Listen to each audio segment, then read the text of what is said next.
LFP 각형에 대한 수요가 많아요. 그래서 이제 삼성 SDI가 그래서 요새 좀 주목받는 것 같은데, 지금 LG 엔솔도 LFP를 이제 양산했잖아요. 그런데 그건 또 이제 파우치 형태거든요. 근데 고객사들은 각형을 또 선호하잖아요. 그것도 할 수 있는 거는 또 삼성 SDI거든요. 그래서 삼성 SDI가 각형으로 LFP를 양산하게 되면 고객들이 좀 많이 늘어날 것이다.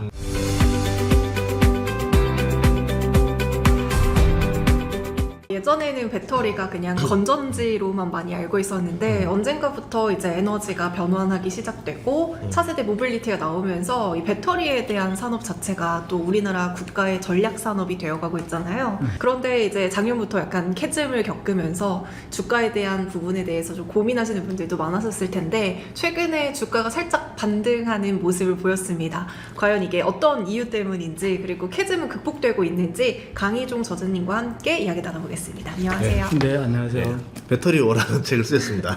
네. 네. 네, 소개 부탁드릴게요. 네, 저는 지금 아시아경제 산업 IT부 부장으로 있고요. 주로 이제 에너지 분야에 대해서 심층적인 기사를 쓰고 있습니다. 그리고 최근에 배터리워라는 책을 출간했습니다. 반갑습니다. 반갑습니다. 네. 그러니까 이 책이 결국에는 막 여러 인터뷰를 다니시면서 거기서 이제 지식을 쌓아서 탄생된 책인 거죠. 그렇죠. 제가 한 2023년부터 뭐 인터뷰도 하고 네. 현장도 다니고 뭐 세미나 전시회 같은 것도 많이 다니면서 좀 많이 연구해서 이 책을 내게 되었습니다. 그럼 지금 상장되어 있는 기업들도 막 다 돌아다녀 보신 거예요? 네, 많이 다녔었죠. 뭐 에코프로, 뭐 포스코, 뭐 엔솔 뭐 있는데 다 다녀봤죠. 그러니까 직접 가는 이유가 뭐예요? 기업을 보는 이유. 이게 책에서만 보면은 잘 이렇게 이해가 안 되는 부분들이 많거든요. 가령 뭐 공정 같은 경우에 뭐 전극 공정을 막 책으로 설명을 하잖아요. 근데 글로 보면은 잘 이해가 안 가고 그래서 현장을 이렇게 보면은 이제 더 실감나게 이렇게 배울 수가 있는 거죠. 느낄 수가 있습니다. 예전에 테슬라 본사도 한번 갔다 왔는데 그렇죠. 공장 보고 나니까 네. 그 말로 표현할 수 없는 뭔가 있잖아요. 그 거대한 네, 있죠. 이거와 그 배치, 기계들의 네. 배치와 효율을 극강으로 쓰는 것들 보면서 네. 아 CEO의 마음이 느껴지면서 아 이런 사람이구나. 네. 아, 여기 투자해야 되겠다. 네. 네, 그런 결정적인 계기도 됐었고. 그래도 어쨌든 최근에 배터리주들이 약간 반등을 많이 해줬잖아요. 네네. 그러면서 살짝 2차 전지에 대한 분위기가 반전되고 있는 것 같은데 네네. 주가가 오른 결정적인 이유가 있을까요? 아마도 최근에 주가가 오른 거는 그 에너지 저장 장치 ESS에 대한 좀 기대감이 좀 있는 것 같고요. 그다음에 지금 미국에서 이제 AI 데이터 센터에 대한 관심이 좀 높아지는데, 또 AI 데이터 센터에는 또 배터리가 좀 필요한 부분이 있습니다. 그래서 그러한 부분들이 좀 있고요. 또 지금 우리나라 이제 최대 경쟁 상대가 중국이잖아요. 그래서 미국에서 중국에 대한 뭐 관세라든지 이런 부분들이 좀 높게 책정되다 보니까 한국 기업에 좀 그런 기회가 올 것이다라는 어떤 기대감이 좀 반영된 것 같습니다. 그러면 지금 그 배터리 쪽에 대한 수요가 막 팍 늘어나서기보다는 기대감으로 주가가 오른 거예요? 근데 수요도 좀 올랐죠. ESS에 대한 수요가 많이 오르긴 했는데, 사실 ESS의 어떤 그 시장 자체가 전기차에 비해서는 작습니다. 그래서 전기차의 한 20% 30% 정도가 이제 ESS 시장인데, 그래서 그동안에는 이제 국내 기업들이 ESS에 큰 관심이 없었는데, 최근에 이제 전기차 시장이 좀 둔화되면서 새로운 이제 돌파구로 ESS를 좀 들어간 새로운 먹거리를 이제 발굴하게 된 거고, 또 그렇게 하다 보니까 좀 수요가 좀 또 오른 게 있죠. 마진율은 배터리 쪽이 좋아요? 아니면 그 ESS 쪽이 좋아요? 보통 ESS 마진율이 더 좋다고 얘기해요. 아 그래요? ESS는 여러 가지 장치들이 같이 이제 시스템이라고 하잖아요. 시스템을 통째로 이제 하다 보니까, 공급하다 보니까 여기에 좀 부가가치들이 많이 좀 올라가게 되어 있습니다. 그래서 전기차에 들어가는 배터리보다는 ESS 시스템을 통째로 이제 공급하는 게 마진율이 좀 좋다. 그렇게 보고 있습니다. 이렇게 생각하면 되겠다. 전기차에는 배터리가 하나 들어가니까 우리가 컴퓨터 한 대에 그래픽카드 하나 넣는 그런 거라 보면은 ESS는 그냥 GPU로 AI 데이터 센터 만드는 것처럼 배터리 센터를 만드는 거잖아요. 그렇죠. 째로. 네. 우리가 ESS 보면은 이제 그림 보면은 이제 컨테이너 박스 형태로 되어 있잖아요. 그걸 이제 공급하는 거니까 그 안에 이제 배터리도 있고 각종 뭐 안전 장치도 들어 있고 그 안에 또 컴퓨터도 들어 있고 제어를 해야 되기 때문에 이런 것들이 시스템으로 들어가기 때문에 좀 더 이제 부가가치들이 창출될 수 있는 거죠. 제가 이거 왜 여쭤봤었냐면은 국내에서 이제 태양광이나 이런 게 잉여 전력이 많이 남는다는 얘기를 들었어요. 그럼 이거를 저장을 해서 이게 안정적으로 만들어야 뭐 기업이 쓰고 할 수 있으니까 결국은 이제 ESS 없이는 이제 국내는 태양광 풍력과 이제 밸런스 맞추려면 안 된다. 필요하다는 얘기를 들었었거든요. 그렇죠. 예. 그럼 이제 그 수요가 뭐 정책이 나오거나 하면은 이제 그 수요가 터질 수도 있는 거잖아요. 지금 뭐 테슬라도 ESS 쪽으로 매출 많이 늘어났다 이런 얘기들이 네, 있더라고요. 예. 테슬라 매출 중에도 상당 부분 ESS 쪽인 걸로 알고 있습니다. 거기 성장 속도가 굉장히 빨라가지고 이제는 아예 대놓고 홍보하더라고요. 이제 ESS 성장 얼마나 낮다 이렇게. 이게 아까 말씀하신 대로 이제 재생에너지를 확대하려면은 ESS가 반드시 필요합니다. 재생에너지는 보통 이제 태양광 풍력 같은 경우는 간헐성이라고 얘기하거든요.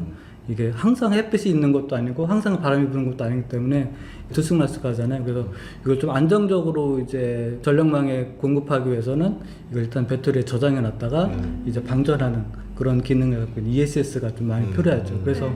이제 미국에서도 그렇고 유럽에서도 그렇고 우리나라에서도 이제 재생에너지를 많이 늘린다고 하는데 그러려면 이제 ESS 투자가 반드시 필요하죠. 근데 지금 배터리 같은 경우, 그러니까 2차 전지의 경우에는 막 경쟁하고 있고 폼팩터도 되게 다양한 게 있고 네. 뭐 NCM, 뭐 NFP 다양하게 있잖아요. 네. 그러니까 ESS용은 딱 획일화되어 있는 거예요. 조금 더 어려운 거예요, 만들기가. ESS라고 해서 더 만들기가 어려운 건 아니고요. 네. ESS용 배터리는 LFP 배터리를 좀 선호하고 있습니다, 지금. 이제 전기차에서는 지금 뭐 우리나라에서 강점을 갖고 있는 삼원계 배터리하고 또 LFP 배터리가 많이 경쟁하잖아요. 네. ESS는 LFP가 압도적으로 점유율이 좀 높습니다. 이 LFP 배터리는 안전하다고 생각하잖아요. 열적으로 좀 안전하고 또 이제 좀 수명이 깁니다. 전기차 같은 경우는 이제 에너지 밀도가 높아야 되는데 ESS 같은 경우는 에너지 밀도하고는 상관이 없어요. 공간적인 제약이 땅만 있으면 되니까. 그래도 근데 무거워도 상관없거든요. 그렇기 때문에 LFP 배터리가 더 선호가 되는 거죠. 이제 어떤 공간에 대한 제약이 없기 때문에 그리고 또 저렴하고. 어쨌든 그래도 이 전기차 캐즘이라든지 이런 부분들을 극복하려면 전기차가 더 많이 지금보다 팔려야 되잖아요. 그렇죠. 네. 이런 부분들은 지금 어떻게 극복이 되고 있는지 궁금합니다. 그래서 지금 우리나라 최대 이제 전기차 배터리 이제 수요가 이제 미국 시장이잖아요. 근데 미국에서는 IRA 인플레이션 감축법에 따라서 전기차 구매 보조금을 줬었는데 9월 30일부로 끝났습니다. 그래서 트럼프가 집권하고 나서 이제 OBBBA라고 하나의 크고 아름다운 법이라고 됐잖아요. 그게 시행되면서 이제 전기차 보조금이 9월 30일 이후로 끊기면서 아마 4분기 때는 아마 전기차 수요가 더 많이 꺾일 거고 국내 2차 전지의 전기차 매출도 많이 좀 꺾일 것 같긴 해요. 전기차용 배터리 수요는 좀 당분간은 좀 특히 미국 쪽은 어렵지 않나 하는 좀 대체적인 시각입니다. 주변에 전기차 많이 타세요? 타는 사람들은 타는데 크게 늘지는 못하는 것 같아요. 예, 타는 사람과 안 타는 사람은 아니고 캐즘도 느낀 거냐면 그 전에 초반에 기다렸다가 이때 따라서 막 다 넘어가고 나니까 한동안은 좀 약간 버퍼가 있는 상태, 네. 좀 쉬고 있는 상태. 네. 그리고 이제 전기차 탄 사람들이 만족도가 있어서 야 빨리 전기차 타야지 뭐 해야지 이런 것도 있어야 되는데 또 그런 것도 못 본 것 같기도 하고 또 하나는 말씀드린 보조금이 은근히 영향이 큰 게 사람 입장에서는 그래도 1,000만 원 차이면 꽤 크게 느껴지거든요. 차 살 때. 그렇죠. 예. 전기차보다는 그래도 내연기관이 좀 편하지 않나 하다가 또 뭐 선택 여지가 그 중간에 뭐가 나왔어요. 하이브리드라고. 맞아. 그렇죠. 하이브리드. 네, 하이브리드를 타면 그러면 나름대로 친환경이면서 값도 절약되는 거 아닌가? 이러면서 그렇죠, 예. 갑자기 하이브리드 시장이 빡 커져 버리더라고요. 예. 그래도 요즘에 진짜 네. 충전하는 곳이 많이 많아졌어. 늘긴 늘었더라고요. 많았어. 저희 네. 아파트에도 그 다 설치가 되어 있어서 네, 예. 보면은 다 충전하고 있어서 예. 뭔가 많이 변하긴 그렇죠. 변했다 네. 이런 느낌이 들었어요.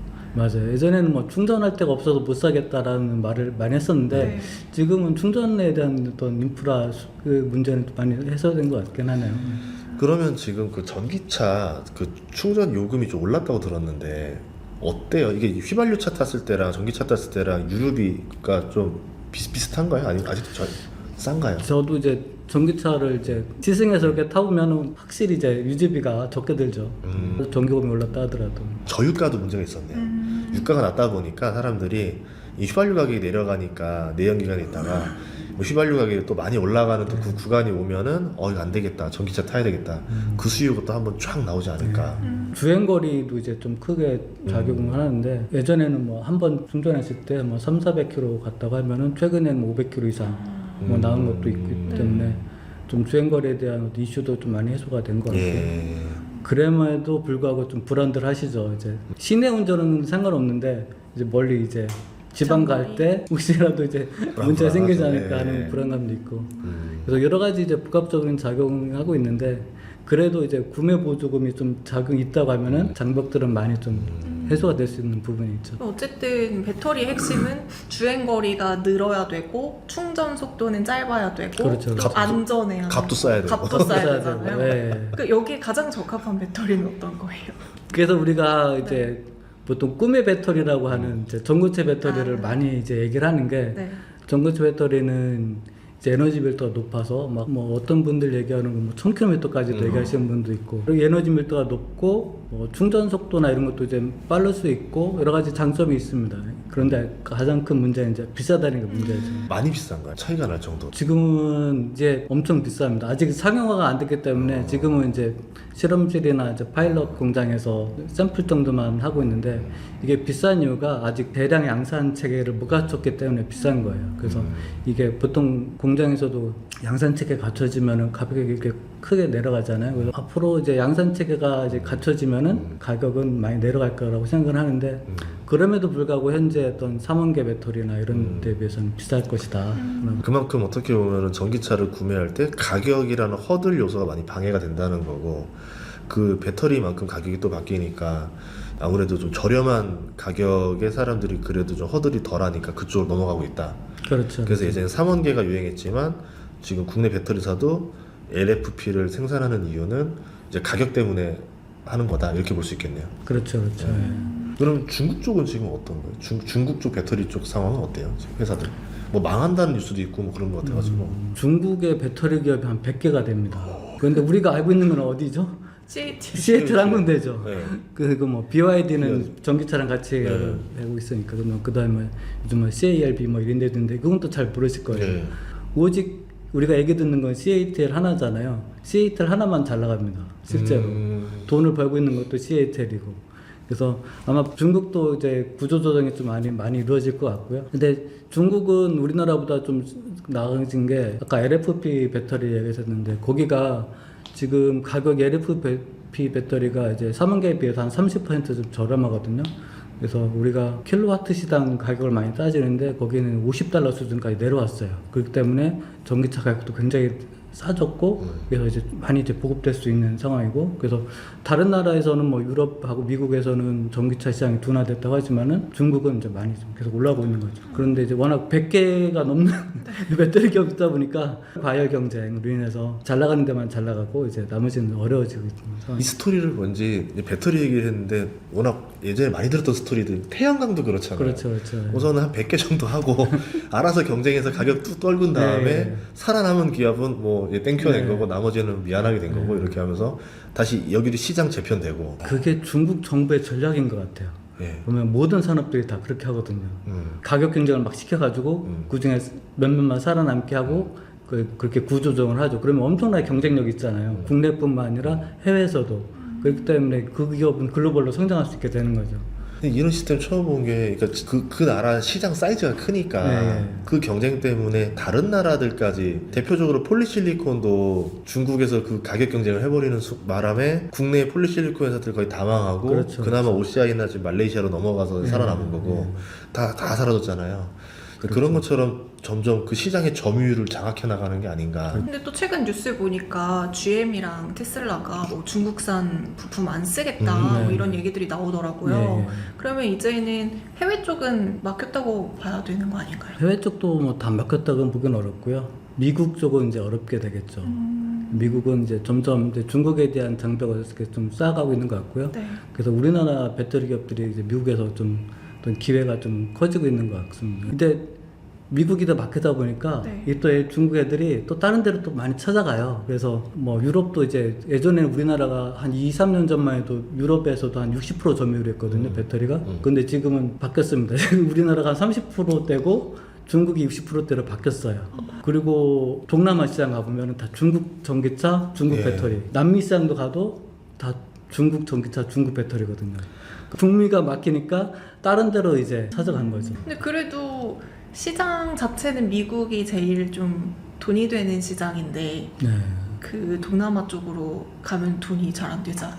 동남아는 이제 중저가, 아까 LFP로 하면 그래도 이제 할 수 있는. 어쨌든 규모의 경제를 맞추기 위해서 네. 어쨌든 이 시장까지 다 장악을 해서 네. 파는 거다. 그렇게 되면은 만약에 우리나라가 미국 시장을 잘 잡는다 하더라도 다른 시장에서 많이 밀리게 되면 중국과 경쟁이 또 벌어지는 거 아니에요? 그렇죠. 그래서 지금 시장 조사 기관들 이렇게 자료 쭉 매달 발표하는 거 보면은 점점 한국의 점유율이 좀 떨어지고 있어요. 그게 우리가 아무리 북미에서 잘한다고 해도 북미 외 시장에서 중국이 계속 점유율을 넓혀가고 있기 때문에 그게 좀 벌어질 수밖에 없는 거죠. 이게 아무래도 이제 중국은 그 원료가 많이 있잖아요. 리튬. 가지고 네, 있잖아요. 네. 그 우리나라는 그러면 이런 원료 공급을 어떻게 하고 있는 거예요? 그동안 원료도 중국에서 사왔어요. 그래서 보통 이제 우리 양극재 원료가 되는 게 전구체라고 네. 하거든요. 프리커서. 이것도 중국에서 심지어 사왔었거든요. 이게 한 80%, 90%를 중국에서 사오다 보니까 문제가 될 수 있으니까 이거 점점점 이제 탈중국하자. 그래서 지금 우리나라가 이제 많이 내재화하고 있는데 하여튼 중국의 점유 의존도가 상당히 높은 상황이었죠. 왜냐면은 국내에서도 만들 수 있긴 한데 국내에서 만들면 비싸고 그쵸. 경쟁력이 없으니까 그냥 중국에서 사와서 만드는 게 싸니까 그렇게 하는 거죠. 그래서 미국에다가 수출을 하려 했더니 이제 중국산 거 줄이라 해가지고 네. 이렇게 이제 노력하고 있는 건데 그렇죠. 그거에 맞추면은 가격이 올라가는 거고 그렇죠. 그렇죠. 중국산을 썼는데 중국산은 우리보다도 더 싸게 만들고 있으니까 다른 시장에서도 가격에서 밀리고 있는 거고 네. 이 딜레마에 지금 어떻게 해결책이 나온 건 아니다 이렇게 볼 수 있겠네요. 아직 근본적인 네. 해결책은 좀 나오지는 않았던 것 같아요. 한국이 살아남을 수 있는 방법은 뭐가 있을까요? 그럼? 지금 기업에서 하는 고민들은 결국 LFP는 해야 될 수밖에 없고요. 처음에 LFP도 해놔야 마냐 이제 서로 막 논쟁이 많았었어요. 막 1년 전만 해도. 네. 왜냐면은 지금 우리가 해도 LFP를 해도 너무 시장이 늦은 거 아니냐. 중국이랑 싸워서 경쟁력이 없다라고 해서 막 논쟁이 됐었는데 결국은 지금 하는 게 좋은 선택이었죠. 왜냐면은 ESS라는 새로운 시장이 열렸으니까. 그리고 이제 LFP 말고 또 우리가 할 수 있는 게 이제 고전한 미드니켈이라고 해서 LFP 기존에 이제 하이니켈보다는 싼데 LFP보다는 좀 에너지 밀도가 높은 그런 것도 하고 있고요. 그다음에 LMR이라고 해서 망간을 엄청나게 비중을 높여가지고 이것도 에너지 밀도를 좀 높이는 그런 제품도 이제 개발하고 있거든요. 그러니까 새로운 기술도 개발들 이런 걸 좀 하고 있고 그래도 가장 중요한 거는 지금 전기차 시장은 정책이 만든 시장이기 때문에 미국과 유럽의 어떤 정책 변화가 가장 중요한 또 외적인 변수가 있는 거죠. 국내에도 뭐 기술을 개발을 하되 좀 외적인 정책 변수가 좀 많이 있는 그런 상황이라고 볼 수 있죠. 그래서 유럽도 중국산에 대한 규제를 걸기 시작하면 한국한테는 기회가 오는 거고 그렇죠. 그렇게 그렇죠. 봐야 되겠네요. 미국은 대놓고 중국을 견제하잖아요. 네. 근데 유럽은 뭐 잘 아시다시피 이제 중국이랑 굉장히 경제적으로 밀접돼 네. 있기 때문에 그렇죠. 중국 눈치를 많이 봐요. 그래가지고 대놓고 뭐 원산지 규제 이런 거 잘 못하고 대신 이제 배터리 규정이라는 걸 만들었거든요. 그래서 뭐 배터리 여권 같은 것도 그런 제도도 만들고 그래서 간접 그리고 뭐 재활용 규제 뭐 이런 것들이 있어가지고 간접적으로 중국 어떤 배터리를 규제하기끔 하는데 중국 기업들도 이제 바보가 아니기 때문에 여러 가지 우회하려고 하는 것 같고요. 유럽이 좀만 더 강력하게 이제 중국을 좀 견제해주면 우리 배터리 기업들도 많이 좀 살아날 수 있는 그런 기회가 될 것 같아요. 또 이제 좀 어느 정도 기회를 얻은 다음에 그때 좀 캐파 증설을 좀 많이 해서 네. 최대한 어쨌든 중국산이랑 가격을 좀 좁혀놓는 노력도 많이 필요하겠네요. 예전에 배터리가 일본도 되게 잘했었잖아요. 네. 지금은 일본은 어느 정도인 거예요? 일본은 지금 거의 파나소닉 한 군데만 살아있고요. 예전에 우리 기업들이 이제 소재도 일본 소재를 많이 갖다 썼는데 지금은 또 많이 국산화도 많이 돼 있고 그래서 뭐 중국은 더 싼 것도 많이 만들고 그래서 일본 소재 기업들도 많이 지금 많이 죽어 있는 상태거든요. 그래서 일본은 확실히 우리가 경쟁력이 있다라고 좀 볼 수 있을 것 같아요. 뭐 일본은 파나소닉 이제 테슬라 한 군데만 이제 공급하고 있고 우리는 현대차도 전기차를 많이 하잖아요. 근데 뭐 토요타나 닛산은 이제 하이브리드 위주다 보니까 거기에 좀 일본 자체 수요도 크진 않고 네. 그래서 일본은 많이 좀 죽어 있는 상태죠. CATL이 그런 얘기가 있었는데 이것도 궁금했었던 게 일본 거다. C가 차이나 ATL이다. 그러니까 ATL이라는 게 일본 회사 이름이고 예. 그래서 이게 합작회사였었던 거다. 뭐 이런 예, 얘기도 있었는데 예. 그래서 기술이 일본 기술을 썼던 거다. 뭐 이런 말도 있었거든요. 예. 들어본 적 있으세요? 그게 약간 뭐 그럴 만한 오해를 살 수는 있는데요. CATL의 창업자가 정유친이라고 하는데 그분이 원래 중국 사람인데 처음에 이제 일본의 TDK라는 회사 아시죠? 그 회사에 홍콩 자회사에 있었어요. 홍콩 자회사 근무하다가 배터리가 될 것 같다 해가지고 ATL이라는 거를 창업했거든요. 그래서 ATL이 예전에 보면은 애플에도 막 배터리 공급하고 그래가지고 굉장히 좀 컸었는데 이분이 그 ATL은 TDK한테 매각하고 다시 중국으로 가서 만든 게 CATL입니다. 그러면 지금 차세대 배터리 말고 지금 현존하는 배터리 중에서 가장 좀 성능이 좋은 배터리는 어떤 거예요? 가장 성능이 좋은 건 우리가 하고 있는 하이니켈 배터리가 가장 성능이 좋죠. 그게 또 값도 저렴하잖아요. 값은 비싸죠. 아, 그래요? 니켈이 높아지면 니켈이 많아지면 값이 비쌉니다. 니켈하고 코발트가 가격이 비싸고요. 그래가지고 요즘 이제 니켈이랑 코발트 양을 좀 줄이고 망간의 비중을 좀 높여서 만들려고 하는 게 고전한 미드니켈 아니면은 이제 LMR이라고 하는 것들 지금 우리가 만들려고 하는 거예요. 이렇게 만든다고 하면은 그럼 이게 주행 거리가 획기적으로 확 늘어나면서 그 배터리 가격 대비 주행 거리 비가 매력적으로 도달을 하느냐도 중요하잖아요. 네네네. 근데 이제 지금 나오고 있는 연구하는 것들이 그게 얼마나 가능한 건지 궁금하긴 하거든요. 저도 궁금한데요. 일단 저도 이게 아직 상용화 되지 않았기 때문에 이분들이 이제 기업에서 얘기하는 걸 들어보면은 이제 고전한 미드니켈 같은 경우는 거의 이제 하이니켈과 비슷한 수준이다.